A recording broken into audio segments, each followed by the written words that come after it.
बड़ा इंपॉर्टेंट है। श्लोक नंबर जो है 21 का 17वां, ठीक है। स्थौल्य कार्श्यम वरम कार्श्यम सम उपकरण ही तो। स्थौल्य और कार्श्य में वर मतलब श्रेष्ठ होता है पतला, मतलब मोटे और पतले में कौन श्रेष्ठ होता है? पतला श्रेष्ठ होता है जब सम उपकरण चिकित्सा के समान अवसर हो। मतलब किसी दूर किसी गांव में समझ अस्पताल है, वहां मोटा भी पहुंच जाए और पतला व्यक्ति भी पहुंच जाए ट्रीटमेंट कराने के लिए, तो किसकी चिकित्सा करना ज्यादा आसान होगी? तो इन्होंने बोला पतले की, ठीक है। सम उपकरण का मतलब चिकित्सा के समान अवसर हो, ठीक है। एक मिनट रुक जाओ, मैसेज करता हूं।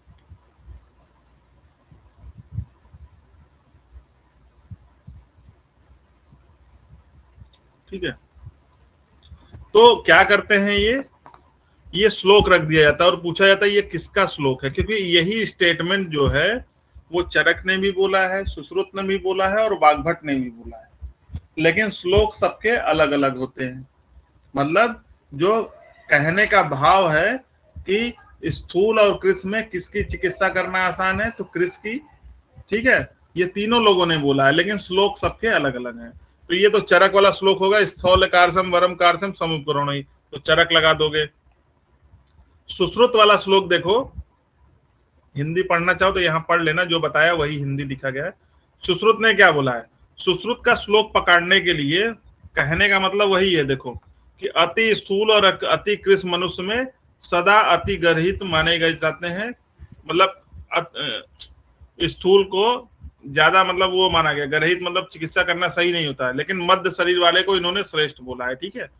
जैसे जब कंपेयर, यहाँ छूट गया शब्द अंतर्गत, इन्होंने बताया है कि स्थूल और कृष में, ठीक है, कौन श्रेष्ठ होता है, मतलब किसका चिकित्सा करना आरामदायक है। इन्होंने भी बोला वही कि कृष का आराम होगा, स्थूल होगा, लेकिन इन्होंने अगर बोला श्रेष्ठ किसका होगा, तो इन्होंने श्रेष्ठ बोला है मध्य शरीर वाले का श्रेष्ठ होता है।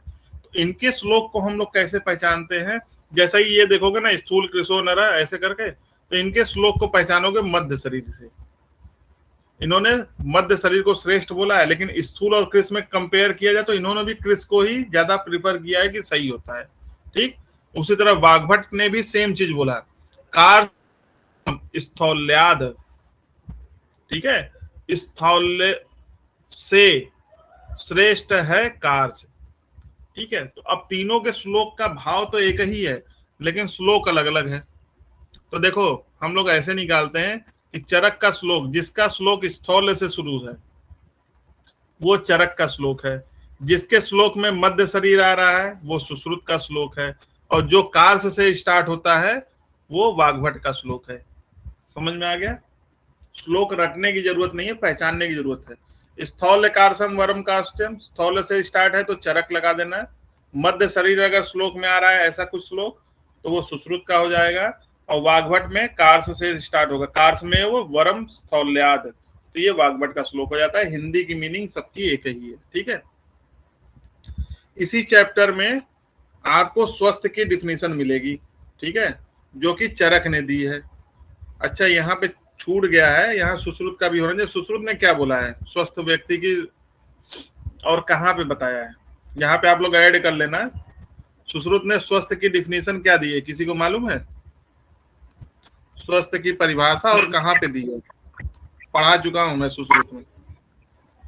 सर सुश्रुत 15 में है। 15 में क्या दिया है? सम दोषा समग्नि सम धातु मल क्रिया।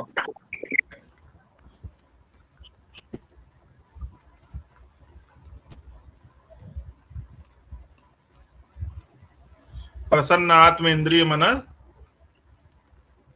सभी को याद होगा, स्वस्थ इति अभिधीयते, ठीक है। सम दोषा सम अग्नि सम धातु मल क्रिया प्रसन्न आत्म इंद्रिय मन, तो ये वाला जो श्लोक है वो स्वस्थ की डिफिनेशन है, और सभी लोग को याद होता है। जितने लोग आयुर्वेद में आए हैं सभी को ये श्लोक पहले ही याद करना होता है कि जिसके सम दोष हो, सम अग्नि हो, धातु मल क्रियाएं भी सम हो, प्रसन्न आत्म इंद्रिय हो, वो स्वस्थ कहलाता है, ठीक है। अच्छा, तो ये स्वस्थ की हो गई, ठीक है। तो इसको लिख लेना यहीं पे, सुश्रुत सूत्र 15 में दिया गया। अब चरक ने क्या स्वस्थ की डिफिनेशन दी है, यहाँ पे दी है, इन्होंने भी सेम बोला है, सम मांस प्रमाणस्तु सम संघनन नर। सम का मतलब सम प्रमाण में हो मांस, और संघनन मतलब जो उसकी बॉडी की जो बॉडी बिल्डिंग जो होती है, मतलब कि सब सही सही जगह पे हो, कॉम्पैक्ट बॉडी हो वैसी, ठीक है। दृढ़ इंद्रिय, विकारा नाम न बले नाम अभिनव, रोग भी उसको जल्दी पकड़ते न हो, ठीक है। क्षुत पिपासा आतप सह शीत व्यायाम संसम, मतलब भूख प्यास आतप इत्यादि को सहन कर लो। शीत व्यायाम मतलब ठंडे और एक्सरसाइज को भी वो मतलब सहन शक्ति उसकी सही हो। आगे देखो, सम पक्तः सम जरह सम मांस चयो मतः, मतलब पक्ता सम पक्ता वही हो गया, सम अग्नि हो गया, समझ रहे हो। उसकी जठराग्नि भी सम हो, सही से पाचन भी होता हो, ठीक है, और मांस का उपचय इत्यादि भी सही, सब कुछ सम हो। तो ये किसको के लिए किसकी डिफिनेशन हो गई, इन्होंने स्वस्थ पुरुष के लिए बोला है, ये चरक का हो गया, ठीक है। और ये दिया गया है चरक सूत्र 21 के 18वें में, ठीक है। ज्यादा हिंदी पढ़ना हो इसमें तो आप लोग इस पे श्लोक में देख सकते हो, बाकी हिंदी में कभी जो बता दिया उतना ही ध्यान रखो आप लोग, हिंदी ही लिखा है इसमें, क्या सब श्लोक थोड़े लिखा है। सम मांस प्रमाण सम संघनन, सम सम है सब, मांस भी और संघनन भी। इंद्रियां दृढ़ हो, विकार ज्यादा न पकड़े, उसके बलवान न हो, इसमें क्षुत पिपासा को सहन कर सके, शीत व्यायाम को भी सहन कर ले, संपक्ता हो, समझ हो, निकल जाएगा, ठीक है। अभी इसके पहले जो मैंने आपको स्थूल और कार्य की चिकित्सा का सिद्धांत बताया नहीं, कि स्थूल लोगों में गुरु और अपतर्पण का प्रयोग करते, देखो ना, गुरु अपतर्पणम चेष्टा स्थूलानाम कर्षणम पति, मतलब स्थूल का कर्षण करने के लिए गुरु और अपतर्पण कराएंगे, और कृष का वृंगण करने के लिए आधा श्लोक यहां से देखो, कृषा नाम वृंगणार्थ, कृष का वृंगण करने के लिए लघु और संतर्पण कराते हैं। ये श्लोक नंबर 20 में दिया गया, इसके पहले भी तुम्हें अभी पढ़ाया हूं जस्ट, ठीक है। तो उसी का ये श्लोक है, इसको ध्यान रखना, ये भी श्लोक रख देता है कभी कभी, लेकिन बहुत सिंपल है, आप निकाल लोगे, थोड़ा सा दिमाग बस लगाना। कुछ कॉन्सेप्ट बताया गया है, कुछ ऐसी चीजें हैं जो कि स्थूल से कृष और कृष से स्थूल दोनों जगह पे यूज की जाती है, यूज इन बोथ, ठीक है। स्थूल से कृष करने में और कृष से स्थूल करने में। जैसे चरक ने गोधूम को बोला है, पूछा हुआ क्वेश्चन है ये, वेरी वेरी इंपॉर्टेंट है। चरक ने गोधूम को बोला है, सुश्रुत ने यव को बोला है कि ये दोनों में काम में आता है। वाग्भट ने तैल और मधु को बोला है, और सभी आचार्यों ने बस्ती को बोला है कि स्थूल से कृष में, कृष से स्थूल करने में यूजफुल होते हैं, ठीक है। तो इसको ध्यान रखना आपको। यहां तक सभी को समझ में आया, आप सभी को समझ में आया? जी बॉस। किसको किसको समझ में आ गया? ठीक है, आगे देखते हैं हम लोग, ठीक है। यहाँ पे आप लोग देखोगे नेक्स्ट जो श्लोक दिया गया है, श्लोक नंबर जो है समझ लो 21, 22, 23, 24 दिया गया है। अति स्थूल की चिकित्सा में कुछ योग बताए गए या कुछ आहार विहार बताया गया। ये चरक सूत्र 21 का 21 से 24 नंबर तक का श्लोक है, ठीक है। तो इन्होंने बताया अति स्थूल की चिकित्सा में वातग्न श्लेष्म मेधहर अन्नपान का प्रयोग करेंगे, रुक्ष उष्ण तीक्ष्ण बस्ती उच्च वर्धन का यूज करेंगे, गुर्ची भद्र मुस्ता नागर मोथा त्रिफला इत्यादि का यूज करेंगे। ये तीनों पूछे नहीं गए हैं, ठीक है, लेकिन लिखा हुआ है, हो सकता है पूछ ले कभी, इसलिए लिख दिया गया। तक्रारिष्ट का प्रयोग करते हैं, इसको ध्यान रखना, ठीक है। ठीक, तक्रारिष्ट अभी आप लोग चिकित्सा में पढ़ोगे, बहुत से जगह पे यूज होता है, और अति स्थूल की चिकित्सा में भी यूज होता है, तो इसको ध्यान रखना, ये पूछा हुआ क्वेश्चन है। आगे देखो, क्षार काल लोहरज और यव आमलक का चूर्ण भी यूज करते हैं अति स्थूल को चिकित्सा में, लेकिन पूछा नहीं गया। जो रेड कलर से लिखा गया ये पूछे हुए क्वेश्चन है 2-3 बार। जैसे बिलवादी पंचमूल को छौद्र के साथ में यूज किया जाता है अति स्थूल की चिकित्सा में, ठीक है, ये पूछा हुआ क्वेश्चन है। शिला जतु वाला बहुत बार पूछा गया है, इसको ध्यान रखना, बहुत इंपॉर्टेंट क्वेश्चन है ये शिला जतु वाला, ठीक है, कई बार पूछा जा चुका है, क्योंकि ऐसा ही तुमको अभी आगे और जगह पे मिलेगा, ठीक है, गुल्म में भी होता है और भी जगह पे होता है। तो ये आप ध्यान रखना, ये जो रेड कलर से लिखा है ये जो है अति स्थूल की चिकित्सा में कुछ योग है, इनको ध्यान रखना।